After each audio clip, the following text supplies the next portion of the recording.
बिस्मिल्लाहिर्रहमानिर्रहीम। अस्सलाम वालेकुम to all of you. Hope you all are doing well. Legal services channel पर हम आपको खुशामदीद कहते हैं। आज का हमारा topic related to the legal English है, जो कि हमने लास्ट लेक्चर में डिस्कस किए थे, कुछ characteristics of language of the law, और उन्हीं को आज हम कंटिन्यू करेंगे फ्रॉम थर्ड कैरेक्टरिस्टिक क्लास 3 में। तीसरा characteristic of language of the law, legal English का जो कैरेक्टरिस्टिक है वो कौन सा है? Frequent use of Latin words and phrases, कि लैटिन वर्ड्स और उसके जो फ्रेजेस होते हैं लैटिन लैंग्वेज के, उनका frequent use English legal language में कैसे होता है।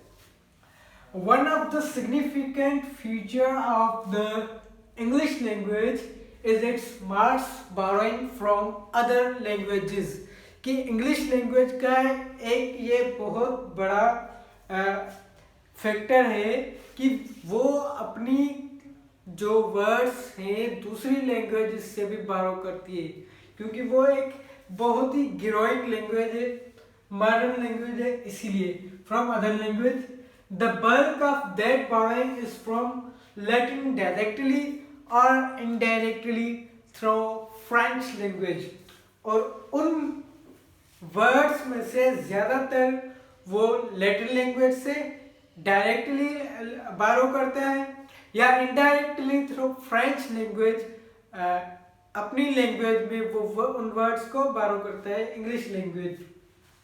Latin has traditionally been recommended for students of English.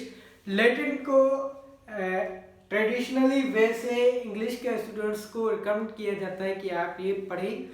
यहाँ तक कि लॉ के स्टूडेंट्स को भी लैटिन लैंग्वेज के वर्ड्स पढ़ाए जाते हैं ताकि वो इंग्लिश लैंग्वेज को समझ सके, ताकि वो लीगल इंग्लिश को समझ सके।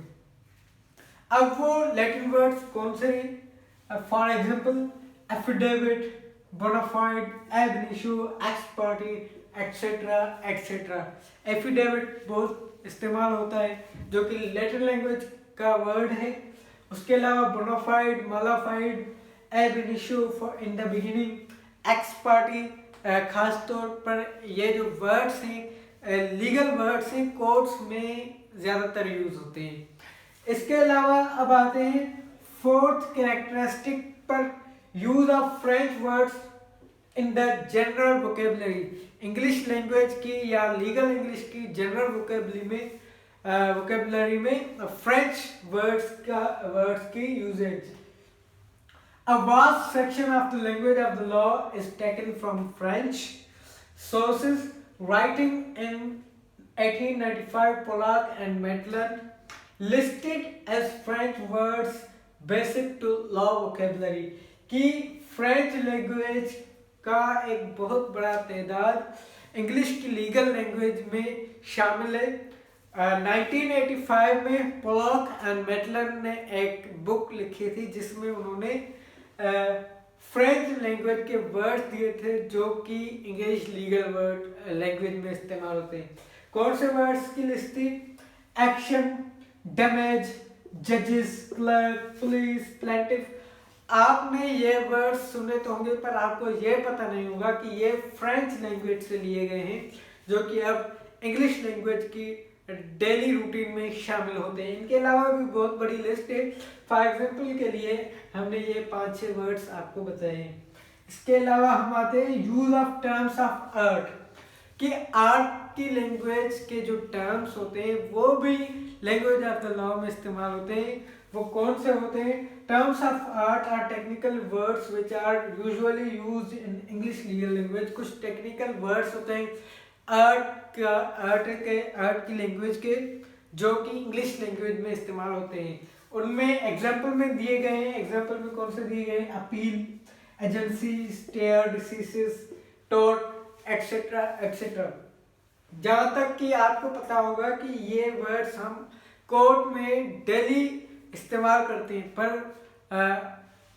किसी किसी को पता होगा कि ये वर्ड्स जो है वो आर्ट की लैंग्वेज से लिए गए हैं, ये ओरिजिनल इंग्लिश लैंग्वेज के नहीं हैं।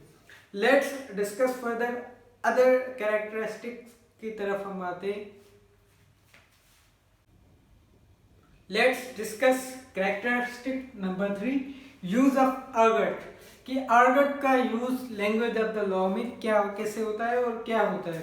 अर्गट का यूज जो होता है in its better sense, argot is a specialized vocabulary that is common to any group. ये एक स्पेशलाइज्ड वोकैबुलरी होती है जो सिर्फ मखसूस ग्रुप में ही कॉमन होती है, बाकी लोगों में कॉमन नहीं होती है।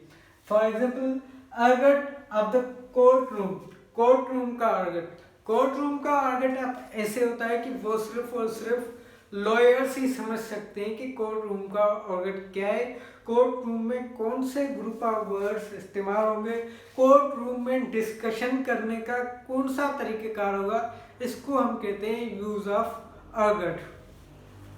Let's discuss number 7 characteristic frequent use of formal words. Formal words का frequent use language of the law में there is huge difference between language of streets and legal English language। Common English language जो है, जो गलियों की English language है, जो घरों की लैंग्वेज है, उसमें और लीगल इंग्लिश में बहुत बड़ा फर्क है जो कोर्ट रूम में इस्तेमाल होती है।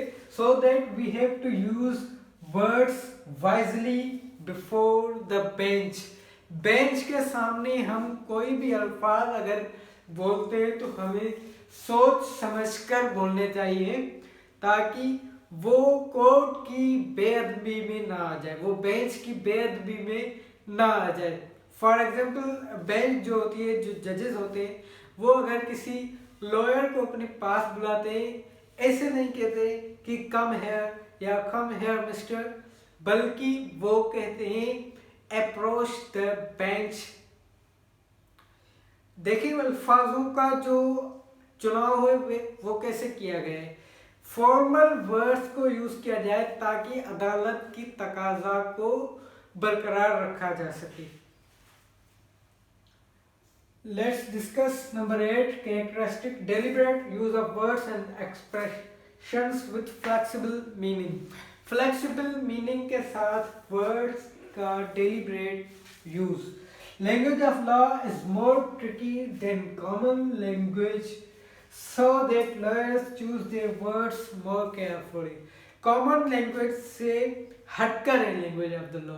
कभी भी अगर कोई जज या कोई वकील बात करेगा तो वो वर्ड्स को सोच समझकर बात करेगा ताकि उसके वर्ड्स से फ्यूचर में किसी को नुकसान ना हो या उसकी डबल मीनिंग ना हो, वो उसको गलत समझे। इसीलिए इस जो पर्टिकुलर कैरेक्टरिस्टिक है इसको शामिल किया गया है लैंग्वेज ऑफ द लॉ के कैरेक्टरिस्टिक्स में।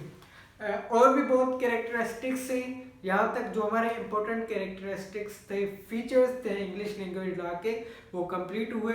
होप आपको समझ आए होंगे। अगर आपको हमारी ये वीडियो पसंद आए तो लाइक करें, शेयर करें और सब्सक्राइब करें। Thank for watching. अल्लाह हाफिज़।